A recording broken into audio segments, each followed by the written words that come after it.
Este es uno de los más grandes criaturas voladoras que ha existido en este planeta. Y este es un humano al lado de él. Hace 68 millones de años, en los márgenes de lo que ahora es Texas, fue probablemente una de las cosas más asombrosas del cielo, sus espaldas estiraban cerca de 10 metros. Estando en el suelo, era casi tan alto como un jirafe. Su pílula sola era más larga que un hombre creciente, pero la mayoría de ese siluete gigante era cabeza y cuello. El cuerpo detrás era sorprendentemente pequeño. Este es Quetzalcóatlis, uno de los pterosauros más grandes que ha vivido, un gigante que gobernó el cielo al lado de los dinosaurios. Y quiero tener cuidado con ese nombre, dinosaurios, porque es lo que casi todos entienden mal aquí. La percepción común es que estos animales eran dinosaurios voladores, pero no lo eran. Los pterosauros eran algo más en su entero. Fueron los primeros vertebrados en la Tierra a que realmente maestraron el vuelo poderoso, mucho antes de que los pájaros llenaran los cielos, estos reptiles ya habían resolvido el problema de volar con huesos, músculos y alas. ¿Ves? Durante mucho tiempo, así es como imaginamos a Quetzalcóatlis. Pero esa imagen seguía cambiando, durante los años, Quetzalcóatlis ha sido reconstruida y reinterpretada por los científicos muchas veces. Cada nuevo encuentro nos ha forzado a reivindicar al animal. Su cuerpo, comportamiento, hábitat e incluso estilo de vida, así que desde que se descubrió este fósil, las mismas preguntas se han seguido. ¿Qué tipo de presión evolucionaria podría construir un animal que parece romper los límites del vuelo? ¿Cómo puede la ciencia estar tan segura de sí misma mientras estudia una criatura que nunca ha visto un humano? Y tal vez la mayor pregunta de todas, ¿cómo un animal con un cuerpo tan desproporcionado puede salir del suelo de forma absoluta? En la época de la creciente, alrededor de 68 millones de años atrás, los pterosaurios dominaron los cielos, teniendo casi ninguna competición en el aire. Han existido durante mucho tiempo en su historia evolucionaria, los primeros pterosaurios aparecieron en la edad de los primeros dinosaurios, y en las épocas que se siguieron, los cielos llenaron con sus diversas formas. Desde los primeros voladores como Dimorphodon, a la larga cabeza Rhamphorhynchus, luego Pterodactylus, el primer pterosaurio que se nombró por la ciencia, y después, el gran Pteranodon crecido. A la hora en que apareció Quetzalcóatl, los pterosaurios ya habían estado en el cielo por más de 150 millones de años, pero este animal perteneció a su mundo final, el último capítulo antes de que el asteroide cambiara todo. El final, cuando llegó, fue abrupto. El impacto llevó a la extinción de casi 75% de todas las especies en la Tierra, incluyendo los pterosaurios, sus huesos se acercaron al sedimento y permanecieron ahí, sin tocarse, durante los próximos 66 millones de años. Pasemos rápidamente a 1971. Un estudiante de geología llamado Douglas Lawson estaba buscando Big Bend National Park para los huesos de dinosaurios cuando notó un hueso inusual secando a través de una escala de piedras, era enorme. Pero extraño, también era suave y fino, no como los pesados huesos de dinosaurios a los que se acostumbraba. Al principio, Lawson no sabía exactamente lo que había encontrado, pero la forma del hueso señalaba algo aún más extraño, una espada. Más fósiles se empezaron a aparecer en los sitios cercanos. Algunos de los fósiles más tardes vinieron de individuos más pequeños. Aunque no resolvieron todo el misterio, preservaron partes que el espécimen gigante no, piezas de escala, cuello y espalda. Décadas después, estos huesos más pequeños se convirtieron en cruciales para entender al animal más grande. En 1975, lo nombró Quetzalcóatlus northropi, después del dios de la serpiente azteca, Quetzalcóatl, y el diseñador de aviones, Jack Northrop. El nombre capturó la extrañeza del animal casi perfectamente, parte mitología, parte máquina, pero después de eso, la ciencia se detuvo. Durante décadas, Quetzalcóatlus permaneció famoso, pero poco entendido.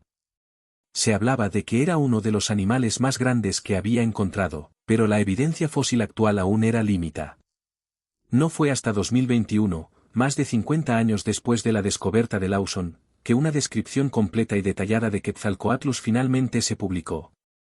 A pesar de esto, los científicos aún tenían solo un par de huesos con los que reconstruir el animal con confianza. El problema con Quetzalcóatlus, o cualquier pterosaurio, es fundamental. ¿Ves? La fosilización ya es un proceso extraordinariamente improbable. Un animal tiene que morir en las condiciones correctas, ser acogido rápidamente, y luego sobrevivir millones de años de cambio geológico. Para un pterosaurio, casi todo funciona contra eso.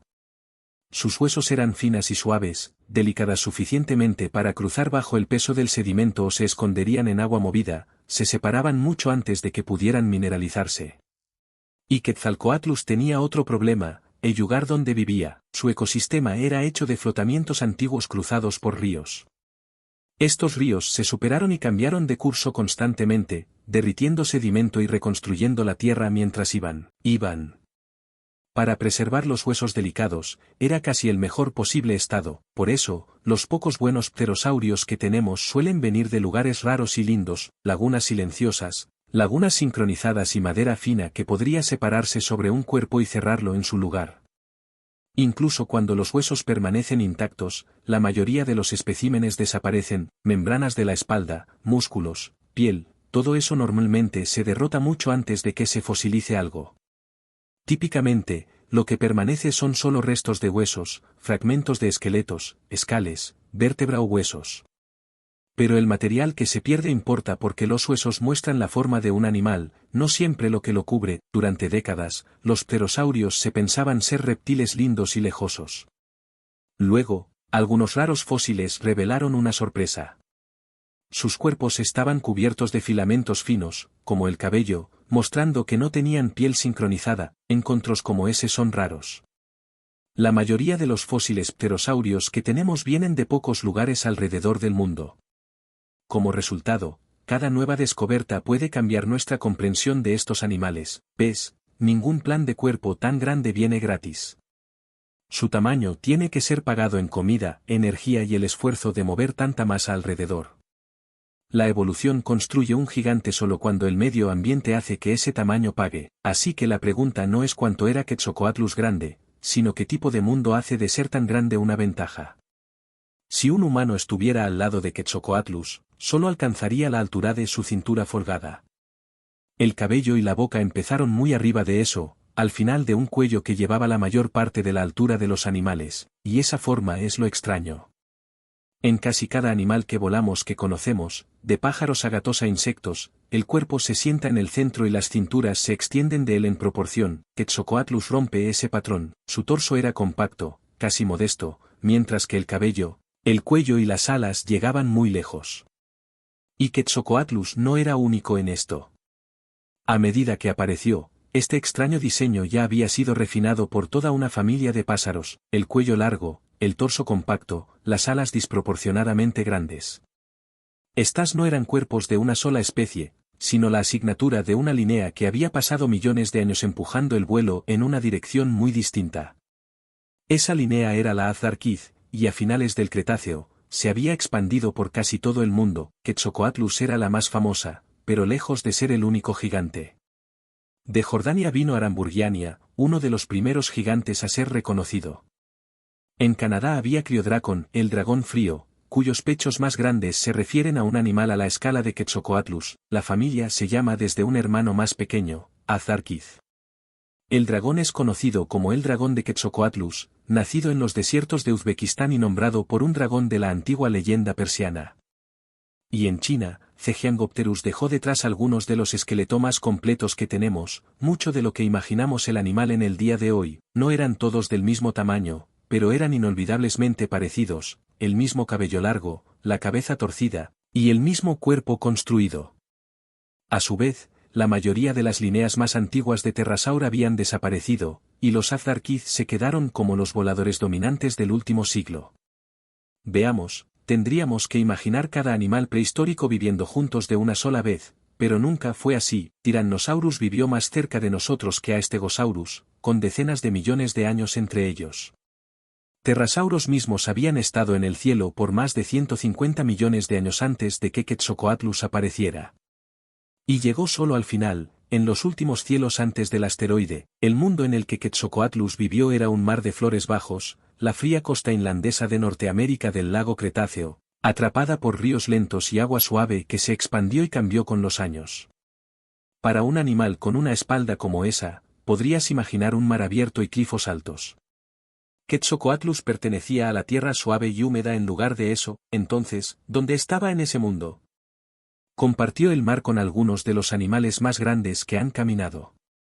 Entre ellos, Alamosaurus, un saurópodo con una espalda larga que se extiende por varios autobuses, junto con dinosaurios de perros, cazadores de perros, tortugas y crocodiles en los ríos y los grandes predadores que se movían por el mismo paisaje.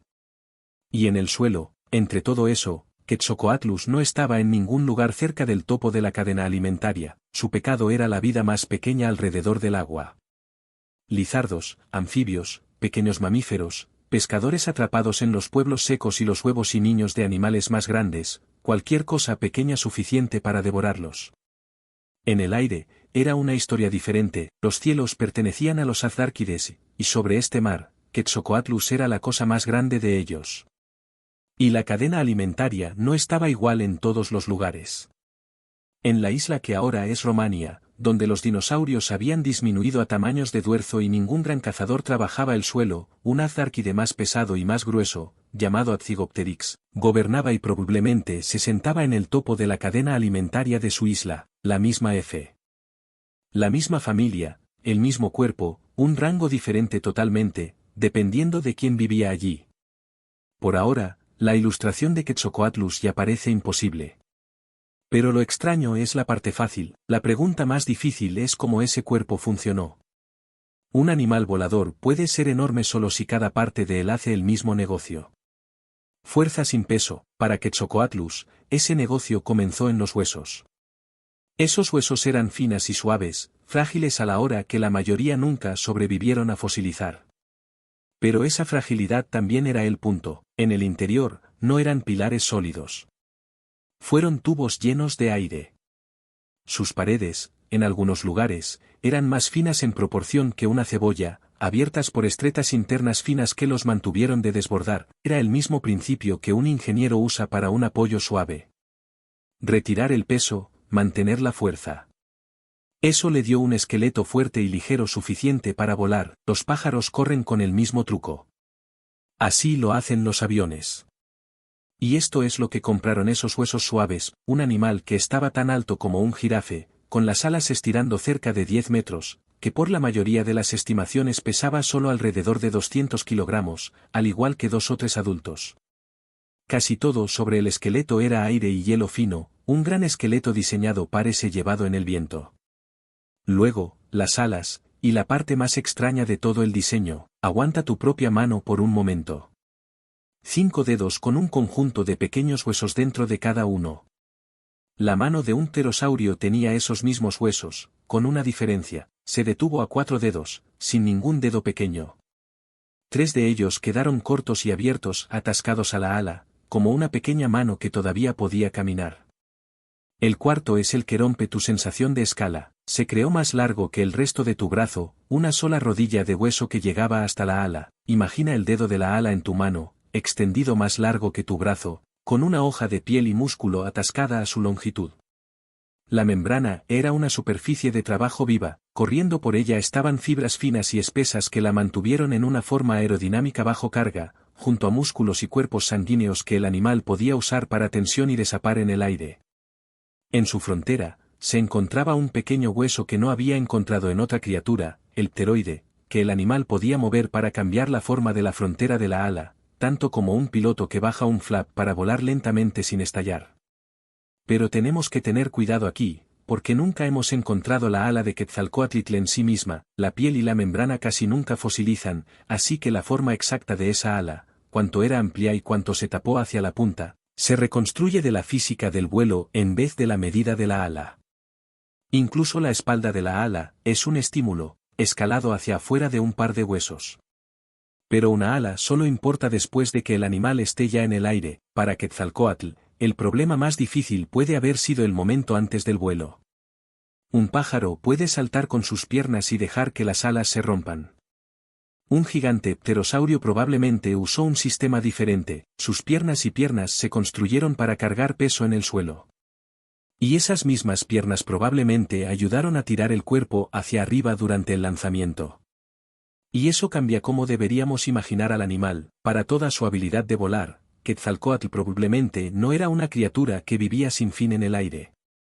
Día a día, era un camión que se movía en todos los lados de la playa y se forjaba a través de los bancos del río, los puentes abiertos y los pueblos semanales. El vuelo era un instrumento que se usaba cuando necesitaba uno para moverse entre los terrenos de alimentación, escapar del peligro, cruzar terrenos rompidos o llegar a la seguridad cuando los ríos cambiaran la tierra debajo de él, y cuando voló, un cuerpo tan grande no podía aferrarse a volar por mucho tiempo. El costo sería demasiado alto. Más probablemente, abrió esas largas alas y soñó, viajando en colinas de aire caliente como los pájaros grandes hoy en día, cubriendo el suelo con muy poco esfuerzo. Solo cuánto tiempo podría viajar de esa manera todavía se está discutiendo. Y la respuesta honesta es que no sabemos. Pero la antigua imagen de una criatura que vivía en el vuelo ha desaparecido en silencio. Primero y por supuesto, este era un animal del suelo que podía llevarse al aire cuando debía. Luego, hay el cuello. Y comienza con un error. Cuando uno de los primeros de estos cuellos gigantes salió del suelo, era tan largo y tan suave que nadie lo tomó como un cuello en absoluto. Por años, se sentó desidentificado como una pieza de ala. Un cuello largo generalmente sugiere flexibilidad. Un jirafo puede moverse su cuello porque los cuellos tienen espacio para moverse. Quetzalcóatl fue construido de manera diferente.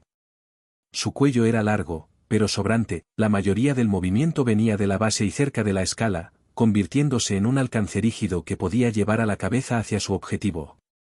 Lo que dejó que el cuello se desbocase estaba oculto dentro del hueso.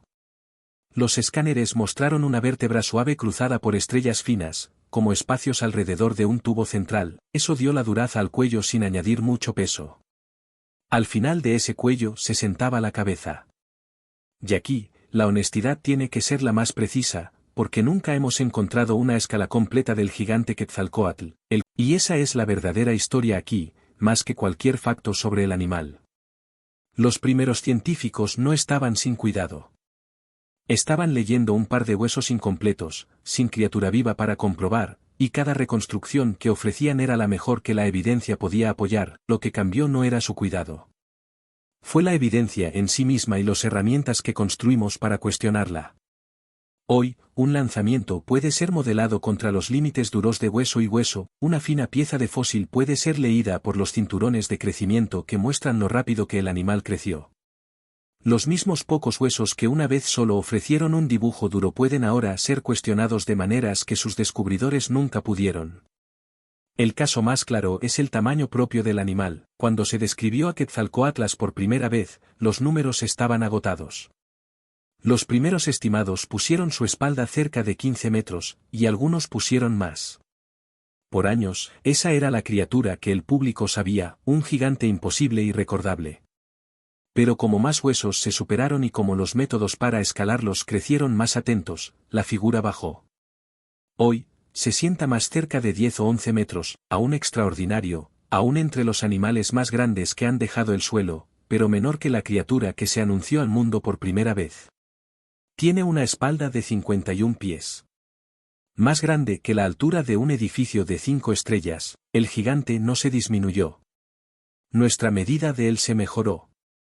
Esa sola línea es toda la disciplina en miniatura. El animal nunca cambió. Lo que cambió fue cómo pudimos verlo. Y la misma corrección sigue funcionando. No tenemos un acuerdo firme sobre lo que pesaba. Y la pesada decide casi todo sobre cómo se movió, cómo se lanzó, cuánto podía viajar en una columna de aire cálido. Las mecánicas de ese lanzamiento son una fuerte teoría, no un caso cerrado. Su color, su voz, la forma en que se levantó a su joven, algunas de ellas todavía pueden superficiarse en nuevos fósiles. Y algunas de ellas dejaron ningún trazo, más allá de cualquier método para recuperarse. Lo que nos vuelve a la pregunta que comenzó: ¿cómo puede la ciencia hablar con confianza sobre una criatura que nunca ha visto una persona viva? No puede. No completamente.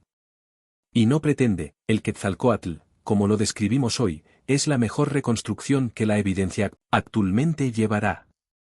Construido de fragmentos, probado contra la física de vuelo y los cuerpos de animales vivos, y reescribido el momento en que un hueso mejor sale del suelo. Está infinito, y cambiará de nuevo. Esa no es la debilidad de la ciencia. Es el método trabajando exactamente como debería.